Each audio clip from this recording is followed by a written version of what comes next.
رابط البث المباشر في صندوق الوصف أسفل الفيديو.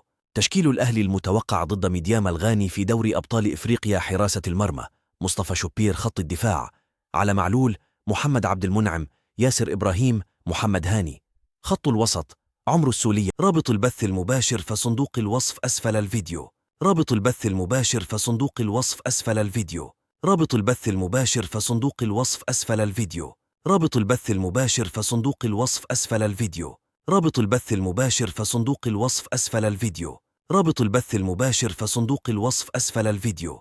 رابط البث المباشر في صندوق الوصف أسفل الفيديو.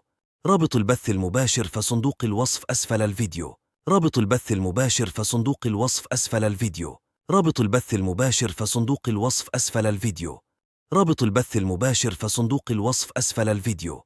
رابط البث المباشر في صندوق الوصف أسفل الفيديو. رابط البث المباشر في صندوق الوصف أسفل الفيديو.